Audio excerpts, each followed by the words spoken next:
А вы откуда? Усть-Каман. А, вы Усть-Каменогорская Народная Республика, да? Восточно-Казахстанская область. Исконно русские земли. Вы на каком берегу Иртыша живете? Да, Россия, Россия, Россия. Россия! Россия.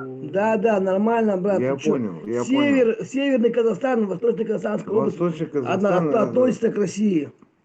Молодец, ребят. Спасибо вам большое. Вы самые настоящие патриоты России. Мало сейчас таких, но вы молодцы, что сохранили наши традиции. Нам нужно еще чуть-чуть время, чтобы вас освободить. У Нет. нас нет и времени. Подожди, бля, это, дядька, а вот не знаю, почему-то кто-то мне говорит, не прибивай. Хочешь? Не, не буду, я пиво пью. Это, Можно я ее? конечно, выпей. А вот у меня знакомые говорят, у нас получается... У нас не получится нихуя. Подожди, все получится. Да нихуя не получится. Говорят, что в Казахстане в 2023 году, возможно, не война, но конфликт, очень сильный будет конфликт. Получается, что хотят Северный Казахстан и Восточный Казахстан к России, да? Молодец. Ты молодец. Откуда ты знаешь? Ну, я новости смотрю, я общаюсь. Смотри, у вас должно быть военное положение сразу после Нового года. И должна быть объявлена спецоперация. Ты слышал высказывание посла нашего российского? Нет? Последнего?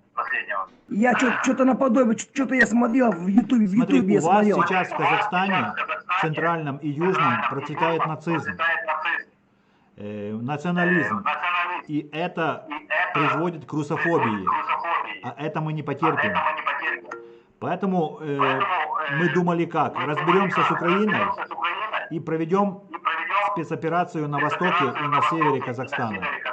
Нам сейчас нужны активисты, нужно провести референдум. Смогли бы помочь? Помочь? А чем я могу помочь? Нужно заявление распространять по почтовым ящикам, что люди отказываются... Ну, помнишь, как Советский Союз развалился и незаконно сформировалась республика казахская? И ты в Советском Союзе жил, нет? Я с 84-го года. Вот, ты красавчик. Нужно писать заяву, что вы против выхода Казахской ССР из состава Союза Советских. Понял? То есть мы юридически можем сделать так, что существование независимого Казахстана незаконно. Я больше, знаешь, переживаю, дядька. У меня нету никого, ни родителей, ни мамы, ни папы. У меня есть семья, дочка и жена. Я переживаю за то, что я стараюсь никуда не лезть, чтобы потом меня не потерять работу, чтобы меня потом вообще ничего не было. Тебя судят. Слушай, он говорит, как зовут тебя? Костя. Костя, а фамилия как твоя?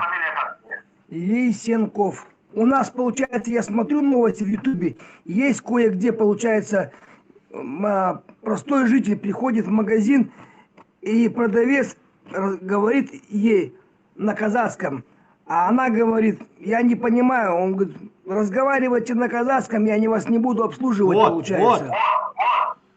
Это что, не русофобия, Костя?